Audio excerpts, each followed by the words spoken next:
Bismillah. Waalaikumsalam warahmatullahi wabarakatuh. Ustaz, mohon pencerahannya. Ini sudah cerah situasi, sudah bagus. Mengenai peringatan Maulid Nabi Muhammad SAW, apa hukumnya? Dan bagaimana kalau umat Islam memperingatinya? Terima kasih atas pencerahannya. Waalaikumsalam warahmatullahi wabarakatuh.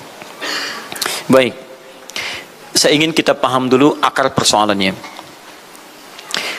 Al-Quran surah ke-61 ayat yang ke-6 paling kiri sebelah atas.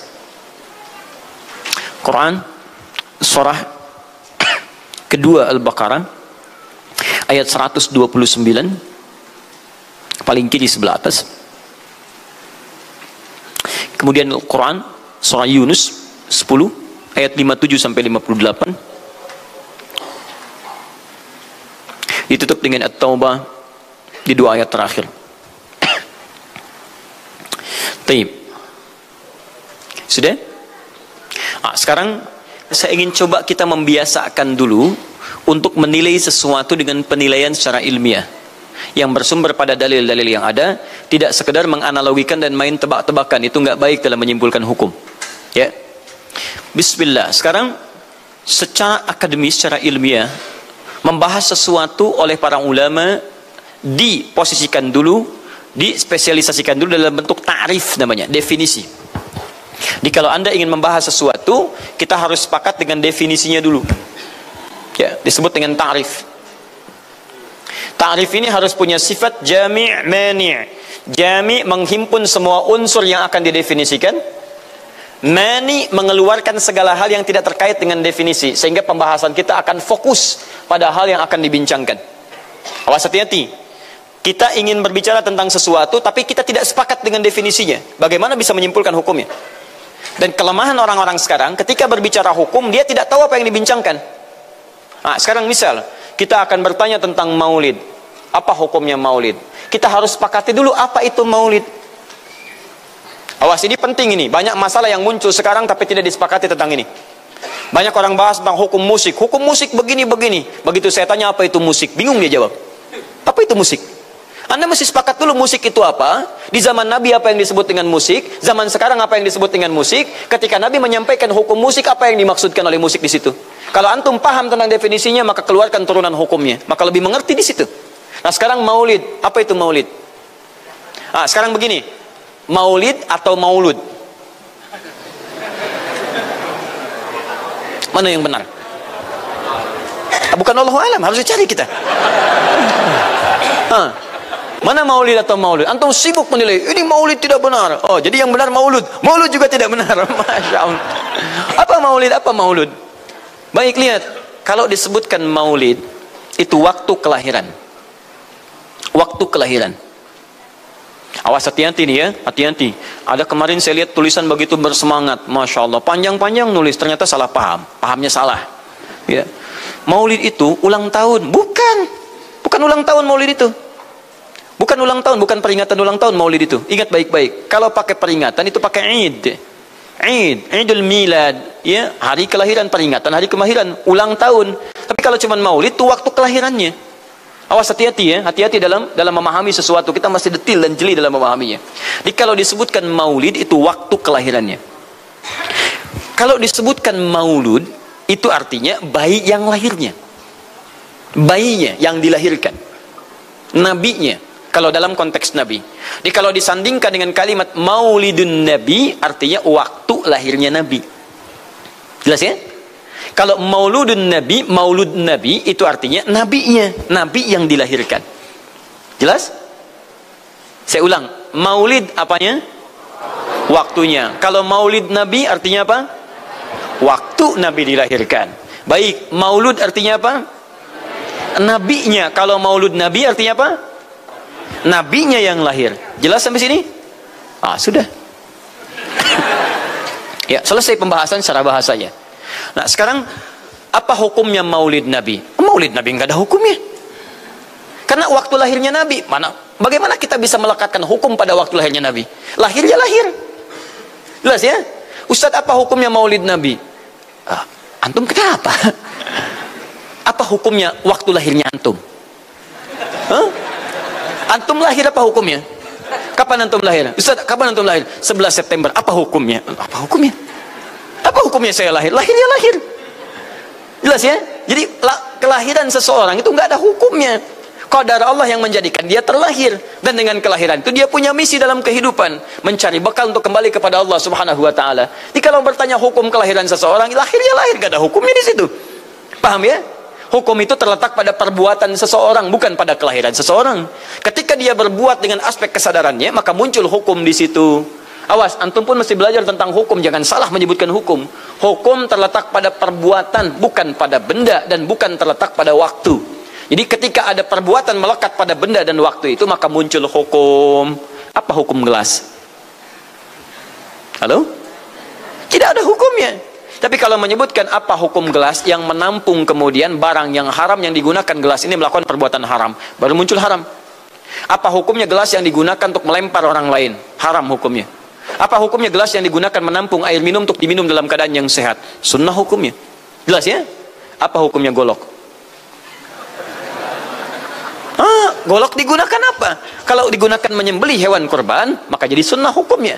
Kalau golok digunakan untuk menyakiti orang lain, mengancam. Siapa nama kamu? Oh, Masya Allah pakai golok. Ya, hati-hati. Nah, itu haram hukumnya. Jadi benda terletak kepada, maaf, perbuatan yang melekat kepadanya.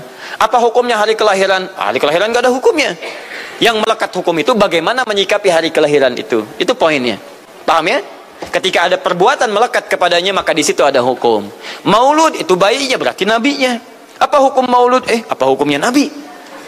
Nabi yang lahir gak ada hukumnya. Jadi kalau anda menolak maulid, menolak maulud dengan pengertian seperti ini, maka anda keluar dari Islam. Kalau dalam hukum seperti ini, saya menentang maulid Nabi, berarti anda menentang kelahiran Nabi SAW. Saya menentang maulud Nabi, berarti anda berhadapan dengan Nabi, anda musuh Nabi. Jadi kalau anda dimaksudkan dengan kata maulud dan maulid, anda tidak bisa menentangnya, bisanya menerima. Saya menerima. Kenapa? Karena dalam pengertian bahasa, maulid itu artinya waktu kelahiran. Maulud artinya nabinya. Jangankan saya, siapa saya dibandingkan Nabi Isa alaihissalam? Nabi Isa itu hidup 600 tahun sebelum Nabi Muhammad SAW dilahirkan. Nabinya belum ada. Nabi Isa sudah ada. Tiba-tiba umatnya menduga Nabi terakhir itu Nabi Isa.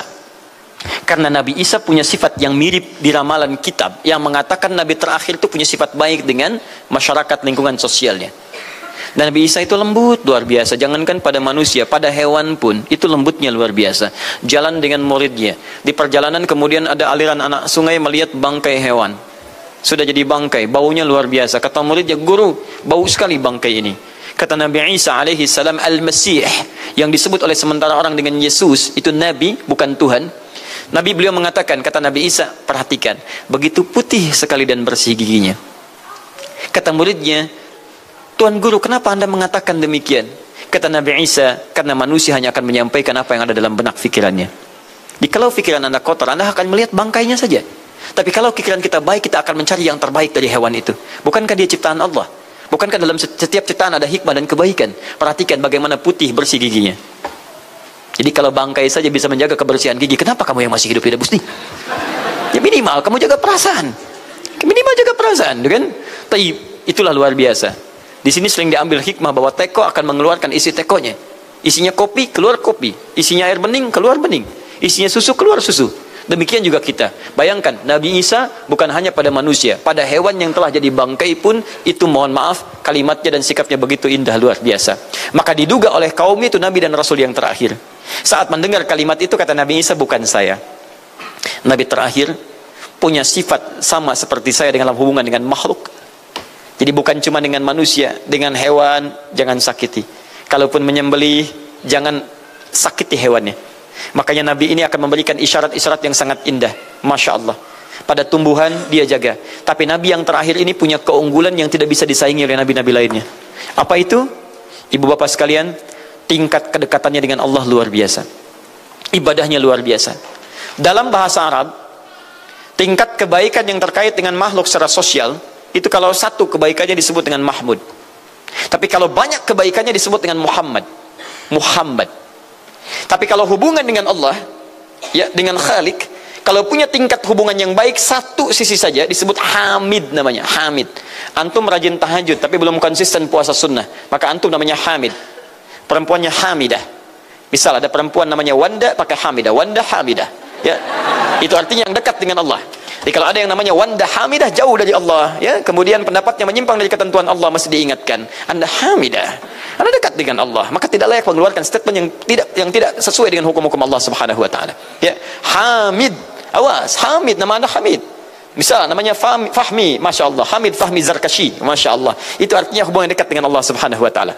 Perempuannya Hamid, laki-lakinya Hamid, perempuannya Hamidah, Masya Allah. Paham sampai sini? Kalau bentuk superlatif, banyak ibadahnya, tahajudnya, sedekahnya, puasanya, segalanya, maka Masya Allah berubah kalimatnya. Dari kata Hamid jadi Ahmad. Ahmad. Maka Nabi Isa tidak menyebutkan kalimat Muhammad, tapi menyebutkan kalimat Ahmad. Karena kalau disebutkan kalimat Muhammad, nilainya serupa dengan beliau. Punya nilai kebaikan yang sama. Nabi Isa baik pada hewan, Nabi Muhammad baik pada hewan. Kata Nabi, lihat, kalau Nabi Isa sudah jadi bangkai, Nabi Muhammad ketika hewan akan disembelih pun, disembelih, kata Nabi jangan sakiti dalam penyembelihannya, tajamkan dulu pisaunya. Ketika menyembelih jangan lakukan berkali-kali, kata Nabi tajamkan, begitu andu kemudian sembelih, seketika selesai. Cari urat yang membuat cepat darahnya keluar. Nabi itu. Dan dalam menajamkan itu, antum jangan memperlihatkan depan hewannya, tidak boleh. Kandidat selanjutnya, siap-siap ya, Masya Allah, tidak boleh. Awas saat kurban tuh, kadang suka lupa antum tuh, ya dibawa sini, ini masih begini-begini tuh, itu menyakiti hewan secara psikologis, nggak boleh, nggak boleh. Ya, awas, ya, tayyib. Tumbuhan, lihat, tumbuhan, nggak boleh dalam keadaan perang itu kan luar biasa dahsyat, emosi memuncak segalanya ada, tapi Nabi katakan jangan rusak tanaman, dahsyat, cuma dalam Islam. Itu yang 212 tahun lalu itu, Masya Allah, nggak ada yang nginjak rumput, nggak injak macam-macam, ya, itu yang kameramen yang nginjak rumput tuh, ya, kameramen nginjak rumput tuh, yang kameramen begitu diinjak dimunculkan di media gitu kan, wah, tapi lihat betapa rapi bersih, itulah Islam. Tapi jangan cuma 212 saja, ya, 312, 412, 484 dan sebagainya. Jadi, semua yang ada setiap hari kita jaga, ada tumbuhan jaga, yang praktekkan negara lain. Di New Zealand ada tumbuhan, antum sedang ngidam, papa pengen daun itu, tunggu sampai jatuh, nggak bisa diambil. Begitu diambil, denda. Padahal yang punya teorinya Islam, tapi hubungan dengan Allahnya itu bukan Muhammad, tapi Ahmad. Makanya Nabi Isa mengatakan, wa mubasysyira bi rasulin ya'ti min ba'di ismuhu Ahmad. Saya kasih kabar gembira, Rasul terakhir bukan saya, tapi seseorang yang nilai ibadahnya lebih daripada saya. Jaminan surganya sudah ada, bahkan turun surah kepadanya, inna a'tainakal kautsar. Dirinya dijaga dari kesalahan, maksum, sifatnya luar biasa baik, tapi itu tidak menghentikan dia untuk mendekat kepada Allah dengan sifat yang luar biasa. Kata Sayyidah Aisyah di Al-Bukhari, nomor hadis 2010 sampai 2012, ya Rasulullah, alam takun ma'suban, alam takun madmunan, lima hakadha. Kenapa sampai bengkak-bengkak begini Anda tahajud? Bukankah Anda dijamin masuk surga? Dijaga dari kesalahan. Apa kata Nabi? Afala akunu abdan syakura. Apa aku nggak boleh jadi hamba yang bersyukur kepada nikmatnya Allah Subhanahu wa taala? Tahajudnya sampai bengkak. Nabi, Rasul, ahli surga, dijaga dari kesalahan, tidak ada hisabnya, masih mau tahajud sampai bengkak kakinya. Ditanya oleh istrinya, kenapa sampai begini? Kata beliau, ringan saja, nggak boleh aku bersyukur. Masya Allah, ada orang Nabi bukan, Rasul bukan, surga belum ada jaminan, amal berantakan, hisab menegangkan. Masya Allah, bangun mata bengkak, kaki biasa, tahajud tidak subuh lewat. Ini Masya Allah, cita-cita surga Firdaus. Luar biasa. Makanya Nabi Isa mengatakan Ahmad bukan Muhammad. Dan ini bukan isyarat Nabi baru, karena nama yang melekat pada Nabi terakhir semuanya sifat, bukan nama zat. Ini bukan melegalkan ada seorang bernama Nabi baru datang kemudian namanya Ahmad, bukan. Kata Nabi, saya Nabi terakhir, la Nabi ya ba'di, nggak ada Nabi setelah saya. Jadi nggak ada istilah Ahmadi, pengikut Ahmad nggak ada. Ya, dalam arti pengikut Nabi Muhammad sallallahu alaihi wasallam. Yang jadi clue persoalan kita terkait dengan pertanyaan ini, Anda bisa bayangkan, Nabi Isa 600 tahun sebelum lahirnya Nabi Muhammad sallallahu alaihi wasallam. Perhatikan, ikutan bahagia dengan kelahiran Nabi, sampai kebahagiaannya diungkapkan pada umatnya. Saya kasih kabar gembira ya, nggak mungkin orang kasih kabar gembira perasaannya sedih. Kenapa saya kasih kabar gembira? Nggak ada. Kasih kabar gembira itu dalam keadaan bahagia hatinya. Kalaupun menangis, tangisan kebahagiaan. Anda bisa bayangkan, Nabi, Rasul, mukjizatnya hebat, sekali usap penyakit sembuh, menghidupkan orang mati, keduanya dengan izin Allah Subhanahu wa taala. Bahagia dengan kelahiran Rasul sallallahu alaihi wasallam. Antum nabi bukan, rasul bukan. Maaf, tidak punya mukjizat seperti Nabi Isa. Mayat dipanggil-panggil nggak bangun, diusap penyakit makin sakit. Tuh, lalu antum tidak bahagia dengan kelahiran Nabi. Antum siapa? Nabi Isa aja bahagia, masa antum bukan Nabi tidak bahagia? Dan hebatnya, ada orang bisa bahagia, nabinya belum lahir. Biasanya sifat bahagia dalam kelahiran itu setelah bayinya lahir, bukan sebelum lahir. Alhamdulillah. Akhi, kenapa antum? Alhamdulillah, saya punya anak laki-laki namanya Abdurrahman. Kapan? Nanti setelah menikah. Ini Masya Allah. Nikah aja belum, kenapa bisa memberikan kabar gembira? Antum kenapa, akhi?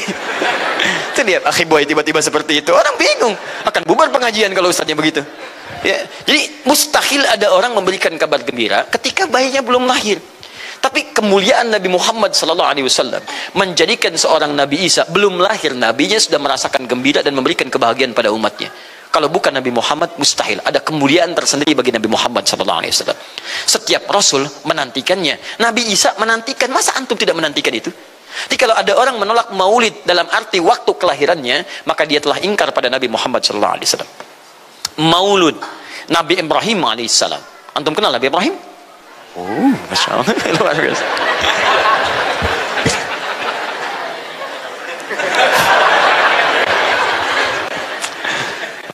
Dimanapun anda berada, memang hari ini banyak orang berkumpul di Monas untuk bermunajat kepada Allah.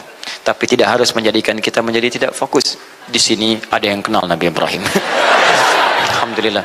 Nabi Ibrahim, Nabi Ismail alaihi wassalam, keduanya meninggikan bangunan Ka'bah. Setelah selesai bangunan Ka'bah ditinggikan, keduanya berdoa di samping Ka'bah. Apa doanya? Doa maulud.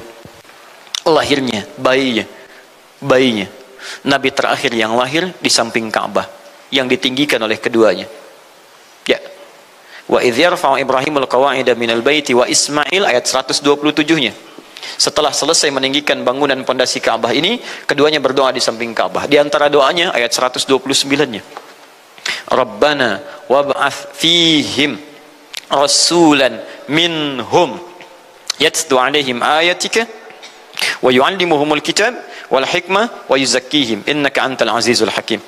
Ya Allah, mohon utus seorang rasul dari kalangan mereka di tempat ini yang lahir di sekitaran ini. Jadi ada rasul yang lahir di dekat sekitaran Ka'bah. Hasil penelitian, tidak ada rasul satupun yang lahir di dekat Ka'bah kecuali Nabi Muhammad SAW. Ya, silahkan cek. Kami baru kembali dari sana dan sampai sekarang tempat dilahirkannya masih ada dan disamarkan dalam bentuk museum. Ya, di bawahnya ada perpustakaan Al-Maktabah Qadimah.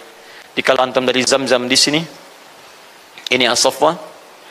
Ya, nyebrang sedikit ini Istana Raja, dalam jarak cuma 15 meter ke sini kurang lebih. Lurus ke sini, kemudian belok langsung ke sebelah kanan. Di sini ada jembatan ke atas, ke lantai yang ketiga, ya, naik ke sini. Kemudian di sini antum langsung belok ke pintu sini. Ini ada Babul Ajjad, bab yang ke pintu ke-25. Ini bab Ismail, pintu ke-26. Antum lurus saja ke sini, jangan belok sini, jangan belok sini. Di sini kemudian ada gate lurus King Abdul Aziz yang pertama di sini. Ya. Antum belok kanan sini, lurus sekitar 30 meter dari sini, sebelah kanan ada pos satpam. Di atas pos satpam ada kamera CCTV 1. Dari sini antum jalan sampai ujung, di ujung sini, dari sini ke sini ada 35 kipas di atas. Pas di ujung sini. Kemudian ambil lurus ke sini, di sini ada bab Ali, ini masih dibuka, babus salam ini ditutup, di sini sebelumnya babun Nabi. Kemudian ambil tarik garis lurus dari babus salam ke sini, dari jarak sini ujung ke sini, ya ada sekitar 200 meter. Ke ujung sinilah, di sini ada bangunan warna krem di sini. Di sampingnya ada tempat ngambil air Zam-Zam dengan menggunakan keran. Jadi kalau punya girigen ingin ngambil banyak, jangan nyusahin orang ngambil di misalnya di termos-termos yang besar itu. Ngambil dari sini, itu ada keran langsung dan gratis di situ. Ya, beli kompannya sekitar 5 real, antum ambil dari situ, masukkan airnya, bisa bawa ke hotel. Isi kapan bolak-balik di sini. Sampingnya persis ini tempat Nabi dilahirkan. Ini maulud Nabi, bayinya lahir di sini. Ya, bayinya lahir di sini. Cuman disamarkan oleh pemerintah kerajaan Arab Saudi supaya tidak dikultuskan tempat ini. Karena begitu pernah ada yang tahu ini, banyak salah ibadah. Kan Ka'bahnya di sini, sholatnya ngadep ke sini. Betul Pak, Bu, pernah terjadi. Makanya kalau antum lihat dari ujung saya sudah kelihatan, dari ujung sudah ada di sini warna biru, ya ada tulisan di situ, ada gambar dicoret, ada gambar orang sedang rukuk ke situ, ada sorban dan sebagainya, ada tulisan di situ, jangan beribadah menghadap ke sini karena ini bukan kiblat, haram hukumnya. Dan ditulis dengan menggunakan bahasa Arab, bahasa Inggris, bahasa Urdu, plus bahasa Indonesia. Artinya ada orang Indonesia juga yang salah ke sini. Ya. Kalau tidak mustahil ditulis pakai bahasa Indonesia. Nggak ada tulisan bahasa Cina, bahasa Jepang dan yang lainnya. Ya. Nah, jadi ini kemudian dicoret, tapi tidak mencoret tentang situs pernah lahir di sini Nabi Muhammad SAW. Jadi artinya doa dua nabi tadi dikabulkan oleh Allah Subhanahu Wa Taala. Nabi Ibrahim, Nabi Ismail. Dan tahukah Anda, keduanya berdoa jauh sebelum kedatangan Nabi Isa. Saya pernah katakan 30 generasi sampai Nabi Ibrahim, tadi Nabi Muhammad SAW. Muhammad SAW bin Abdullah, bin Abdul Muttalib, bin Hashim, bin Abdul Manaf, bin Qusay, bin Murrah, bin Kilab, bin Ka'ab, bin Ghalib, bin Fihir, bin Malik, bin Nadar, bin Kinana, bin Khuzaimah, bin Mudrikah, bin Ilyas alaihissalam, bin Nizar, bin Mudar, bin Ma'ad, bin Adnan, bin Addi, bin Adri, bin Muqawwam, bin Nahur, bin Tarif, bin Ya'ruf, bin Yasjub, bin Nabit, bin Ismail alaihissalam, bin Ibrahim alaihissalam. 30 generasi. Ulangi Mas Boy. 30 generasi. Dari Nabi Ibrahim sampai Nabi Ismail alaihi wassalam, ya sampai kemudian ke Nabi Muhammad sallallahu alaihi wasallam. Anda bisa bayangkan enggak? Dua orang nabi, dua orang rasul. Gelar yang pertama Ibrahim alaihissalam Khalilullah, yang paling dekat dengan Allah. Jaminan surganya ada. Nabi Ismail disebut dengan gulamun halim oleh Al-Qur'an, yang paling perasa, yang paling dekat dengan Allah Subhanahu wa taala. Dua orang nabi paling dekat dengan Allah, disayang Allah, dijamin masuk surga. Inspirasi kisahnya sampai kita ke sekarang mendoakan kepada Allah tentang maulud Nabi. Sehingga lahirnya Nabi Muhammad SAW 30 generasi setelahnya. Antum, Nabi bukan, Rasul bukan, tidak sedekat keduanya dengan Allah, jaminan surga nggak ada, hisab menegangkan, amalan berantakan. Kisah hidup antum belum tentu jadi inspirasi di masa depan. Sekarang pun tidak. Tiba-tiba antum menolak maulud, antum siapa? Kalau antum menolak maulud berarti antum menolak Nabi SAW dalam pengertian baiknya. Jelas ya? Jadi kalau kemudian ada disebutkan maulid dan maulud, itu artinya maulid waktu kelahiran, maulud bayi yang dilahirkan. Sekarang bagaimana menyikapi maulid dan maulud itu? Saya tahu nabinya dilahirkan, nabinya sudah ada. Jelas ya? Maka kemudian saya pun tahu waktu kelahirannya. Bagaimana kemudian menyikapi itu semua? Maka Masya Allah, Quran surah ke-11 tadi, 10 tadi, Yunus, ayat 57 sampai 58. Kalau sampai kemudian ke 58-nya, faliyafrahu, gembira antum. Gembira, bahagia, silahkan. Ya, maksud tidak gembira, Nabi Isa gembira, kita tidak gembira. Ya, Nabi Ibrahim gembira, kita tidak gembira. Nabi yang tidak melihatnya gembira, masa kita yang mendapatkan bagian Nabi tidak gembira? Jelas ya? Nabi yang mengharapkan hadir saat kedatangannya gembira. Kita yang mendapatkan kedatangan beliau walaupun tak mampu melihatnya, dan kita menjadi umatnya, masa tidak gembira? Umat dulu bukan bagian umat Nabi Muhammad, karena Nabi Muhammad tidak hadir di zamannya. Gembira dengan berita kedatangan Nabi Muhammad, padahal nabinya belum datang. Masa kita yang jadi umatnya, yang nabinya telah kemudian kita dapati walaupun tidak melihatnya, masa kita tidak ikutan gembira? Maka pertama kita mesti gembira. Maka yang kedua, bagaimana mengekspresikan kegembiraan itu? Maka contoh-contoh dari Nabi SAW, bagaimana mengekspresikan kegembiraan-kegembiraan dengan Nabi SAW itu, pertama Nabi sendiri menyikapi hari kelahirannya dengan berpuasa di hari Senin. Jelas ya? Ini bagi Nabi sendiri pribadinya. Nanti jadi hukum untuk kita. Maaf, saya akan tafsirkan lebih luas karena ini jadi hukum-hukum turunan. Ketika Nabi puasa di hari Senin, ditanya, ya Rasulullah, kenapa engkau puasa? Kata Nabi, dzaka yauma wulidtu, bima makna, ini adalah hari aku dilahirkan. Hari aku dilahirkan. Jadi ini hukum kelahiran. Kalau antum misalnya masuk pada hari dilahirkan, boleh antum ikuti sunnah Nabi SAW. Apa sunnahnya? Puasa. Puasa. Kenapa puasa? Nabi SAW mencontohkan puasa. Hari Senin beliau puasa. Ketika antum puasa Senin, bukan cuma puasa sunnah, tapi ada nilai di situ. Nah, kalau hari lahirnya antum bertepatan dengan hari yang tidak diperkenankan puasa, seperti Jumat misalnya, hari kita bahagia, maka kata para ulama, ambil hikmah dari nilai puasa itu. Puasa itu kan dua hikmahnya. Satu, meningkatkan ibadah yang baik. Kedua, mencegah maksiat. Silahkan cek, bukankah saat puasa ibadah antum meningkat? Silahkan cek, saat puasa. Jangankan yang fardu, yang sunnah dikejar kan? Jangankan koran yang dibaca, Al-Quran dibolak-balik. Maksiat ditekan, tidak ada orang puasa maksiat. Tidak ada. Ya, bahkan pelaku maksiat pun saat puasa, libur maksiatnya. Minimal takut batal puasanya. Jangankan maksiat, maaf, mencela orang pun dia tahan, berdusta dia tahan. Jam 5 bu, tinggal 1 jam mau buka, dicela orang habis-habisan. Oh, nggak balas dia. Kenapa nggak balas? Kan biasanya antum keras.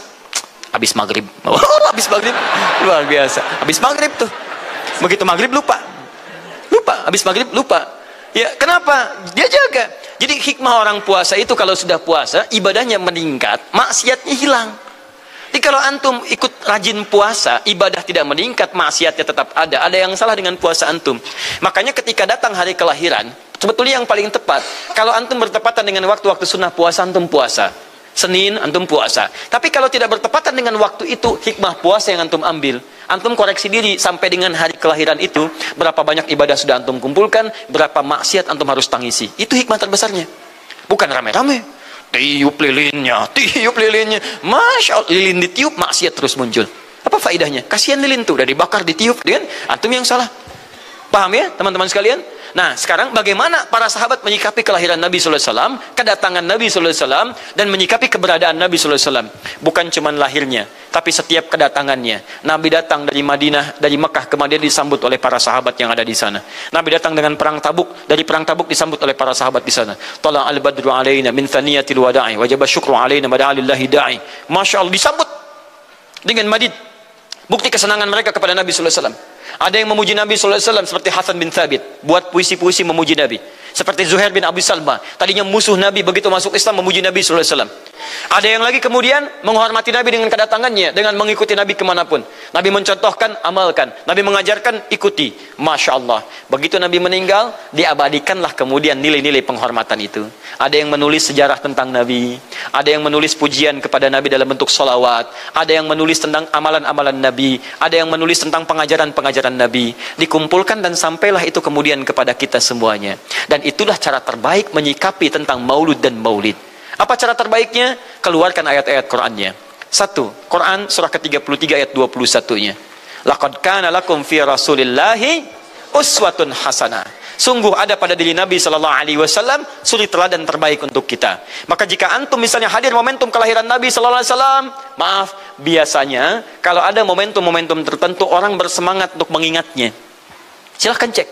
Hari pahlawan, ingat para pahlawan. Hari pahlawan berakhir, tidak ingat lagi. Hari kemerdekaan, ingat sampai pinang dipanjat-panjat. Ya, begitu dipanjat, kenapa panjat pinang? Masya Allah, menghormati pahlawan. Hari pahlawan sampai naik panjat pinang. Luar biasa. Ada yang tarik tambang, ya, menghadirkan energi para pahlawan. Antum bisa bayangkan, momentumnya ada. Begitu hilang itu semua, tiba-tiba hilang lagi kemudian ingatan kita. Artinya, selalu ada momentum untuk mengajak kita mengingat sesuatu. Begitu Ramadan, ingat lagi amalan. Hilang Ramadan, hilang lagi kemudian amalan. Nah, jadi apa yang terbaik dihadirkan? Ketika ada momentum itu, maka para ulama kemudian mencoba untuk menampilkan nilai-nilai tadi untuk mengembalikan kita pada tuntunan Nabi SAW. Maka ditulislah kemudian sirah-sirah Nabi, disampaikan untuk mengenalkan Nabi Muhammad SAW. Mumpung mereka ingat, disampaikanlah pengajaran-pengajaran tentang Nabi, disampaikan ada pujian-pujian salawat kepada Nabi. Kalau yang dimaksudkan tentang nilai-nilai ini, maka dari dulu sudah ada. Sudah ada. Dan yang sudah ada ini tidak dibatasi dengan waktu. Bukan muncul Rabiul Awal saja. Rabiul Awal ke Safar, datang lagi itu. Safar sebelumnya Safar, Rabiul Awal, kemudian ke Rabiul Akhir, muncul itu. Ke Jumada, muncul itu. Jadi maulid itu tidak dibatasi dengan waktu. Setiap waktu itu maulid. Maulud tidak dibatasi dengan waktu. Setiap waktu itu maulud. Tapi kalau ada momentum bersamaan dengan waktu kelahirannya, kemudian kita hidupkan untuk mengenal kepada Nabi, dalam bentuk yang tadi disunahkan dalam Al-Quran dan Sunnah, itu tidak ada masalah. Yang ada masalah itu adalah ketika menghadirkan hal-hal yang bertentangan dengan Al-Quran dan Sunnah Nabi SAW. Misal, maaf, dulu orang sudah terbiasa mengkaji tentang Nabi, menyampaikan risalah Nabi. Kemudian diisi misalnya, maaf, dengan hal-hal yang bertentangan dengan keadaan-keadaan Nabi. Misal, saya ingin mengajarkan tentang Nabi, tapi ketika mengajarkan tiba-tiba mengatakan, pada saat ini Nabi pun datang bergabung bersama kita. Itu yang tidak kita sepakati. Jelas ya? Misal yang kedua, antum nih, mohon maaf, kerja di instansi, bertepatan dengan Maulid Nabi, kita adakan peringatan. Padahal antum cuma ingin mengeluarkan anggaran saja dari situ. Itu bid'ah. Bid'ah. Mengeluarkan anggaran, sekedar hanya ingin dapat anggaran untuk dalam momentum Maulid Nabi, itu yang bid'ah. Maulid bukan makan-makan. Jadi kalau antum mengadakan Maulid Nabi hanya sekedar untuk makan-makan, itu yang bid'ah. Tapi kalau antum ingin belajar menghadirkan momentum itu untuk mengisi ta'lim, sama aja dengan ta'lim kita sekarang. Apakah ada hadis Nabi mengatakan ta'lim khusus di hari Ahad jam 8 pagi sampai jam 10? Tidak ada. Di ta'lim kita bid'ah ini. Jadi kalau antum pahami setiap yang tidak ada contohnya itu bid'ah, Masya Allah, maka akan ada banyak bid'ah dalam kehidupan. Mushaf itu bid'ah, karena nggak ada contohnya zaman Nabi SAW. Antum dari ujung kepala sampai ujung kaki itu bid'ah, karena antum tidak ada di zaman Nabi SAW. Ya, jadi jangan langsung menilai bahwa setiap maulid itu bid'ah. Bukan. Kalau momentum itu ingin diisi dengan ta'lim, ingin memperkenalkan Nabi, ingin mengajarkan syariat-syariat Islam, maka itu tidak ada masalah. Itu mengamalkan petunjuk-petunjuk ayat, bukan mengkhususkan di waktu itu, bukan. Karena ta'lim itu dibuka di setiap waktu, tapi menjadikan waktu itu untuk momentum, karena setiap orang sedang ingat Nabi pada saat itu. Jelas ya? Kapan lagi kita mendapati orang ingat Nabi? Maka ajarkan itu dan pesankan pada saat itu. Teman-teman, jangan cuma pada waktu ini ya. Setiap waktu kita amalkan ingatan kita kepada Nabi sallallahu alaihi wasallam. Makanya saya kalau diundang, Ustaz ada maulid Nabi, saya datang untuk ceramah, untuk menyampaikan pesan-pesan terkait dengan Nabi sallallahu alaihi wasallam. Adapun masalah ritual-ritual saya tidak ikutan. Makanya paham, begitu saya datang pas ceramah. Saya berikan ceramahnya. Nabi begini, apa itu maulid? Allahu alam. Bukan Allahu alam, kan antum bikin spanduknya di sini. Apa itu maulud? Bukan maulud. Maulud itu begini, maulid itu begini. Ketika kita terangkan, kita sampaikan, Masya Allah. Antum tahu apa yang terjadi? Mereka mulai sholat dengan baik, masjidnya mulai ramai. Besoknya tidak ada ramai-ramai lagi. Begitu ada maulid, ceramah lagi. Ternyata ceramahnya nggak sampai maulid lagi. Besoknya ceramah lagi. Ahadnya ada waktu taklim. Dan itulah cara terbaik untuk memberikan penjelasan kepada masyarakat untuk mencintai Rasulullah sallallahu alaihi wasallam. Paham ya? Jangan seketika, ini maulid bid'ah, Masya Allah, antum tuh bid'ah dari kepala sampai kaki. Ya. Saya luar biasa kesal. Kadang ada orang bikin perbandingan begini, maulid Nabi, maulid. Zaman Nabi tidak ada, coret. Zaman sahabat tidak ada, coret. Zaman tabi'in tidak ada, coret. Zaman ini ada, lalu diserupakan lah yang ikut-ikut ke sini. Antum kalau mengamalkan hukum seperti ini fatal. Zakat pakai beras. Zaman Nabi coret. Zaman sahabat coret. Ya, zaman tabi'in coret. Zaman ulama coret. Zaman antum ada bid'ah antum. Cara menyimpulkan hukum bukan seperti ini. Lihat turunannya, lihat dalilnya, lihat pemahamannya, lihat turunan-turunan fikihnya. Ya, bagaimana bisa zakat pakai beras ini jadi? Padahal contoh nggak ada, dalil nggak spesifik. Ayo coba temukan Nabi zakat pakai beras, temukan. Kalau antum menemukan, Masya Allah, saya bermohon kepada Allah supaya Allah mempercepat hajinya antum dan masuk surga tanpa hisab. Tiap hari saya doakan. Tidak cukup dengan amin, cari dulu. Cari di setiap hadis Nabi zakat pakai beras. Saya sampaikan pada antum, sampai kiamat kurang 2 hari, antum gak akan temukan. Sehari lagi buat sadar, ngapain nyari? Ya. Karena Nabi tidak pernah bersentuhan dengan beras. Silakan cari di kitab hadis palsu pun, sepalsu-palsunya nggak akan ditemukan. Capek pemalsu hadis mengarang hadis palsu tentang itu. Nggak akan didengar, nggak akan dilihat. Kenapa? Karena tidak ada. Ya, kata Muawiyah, hadza irqun, itu makanan pokok. Nabi zakat pakai kurma, pakai gandum. Ya, lihat, karena itu makanan pokoknya. Makanya setiap makanan pokok yang digunakan, kata para ulama, mendekati kaidah usul fikihnya. Lihat, kaidah usul fikih diambil di sini. Setiap yang punya keserupaan dengan itu, sekalipun teksnya tidak jelas langsung menunjuk, itu ada isyarat, namanya qarinah namanya. Kalau ada isyarat menunjukkan kepada itu, maka boleh digunakan sebagai alternatif lain dari makanan pokok yang tidak didapati di masa kita dengan generasi yang berbeda. Tapi kalau makanannya sama di setiap generasi, dia zakatnya pakai itu. Makanya orang Arab sampai sekarang pakai kurma, ada yang pakai gandum. Kita makanan pokoknya bukan itu. Antum makanan pokoknya apa? Beras, Masya Allah, beras. Baik pemirsa, beras itu makanan pokok bagi hewan yang bertembolok ya. Ayam, bebek itu beras. Baik, makanan kita nasi. Dan nasi bersumber dari beras. Baik, nasi bersumber dari beras. Jadi kalau kita ingin zakat pakai beras, boleh tidak? Nah, lihat bagaimana cara pendekatannya. Dalil belum ditemukan aslinya. Seperti maulid tadi, menyikapi dengan taklim macam-macam, nggak ada nas aslinya. Tapi korinahnya ditemukan, sama-sama makanan pokok, sama-sama taklim, sama-sama meminta untuk ikut ajaran, sama-sama mereka ingat tentang Nabi SAW. Maka semua hukum itu kita terapkan, jadilah hukum terapan dalam kehidupan kita. Paham? Dan itu tidak disebut dengan bid'ah. Jelas ya? Bid'ah. Alhamdulillah. Tapi kalau yang rame-rame tadi, yang tidak jelas ya, hanya menghabiskan anggaran, makan-makan tidak karuan, meyakini ini itu dan sebagainya, saya tidak sepakat dengan itu. Saya tidak sepakat. Allah Ta'ala alam bisawab.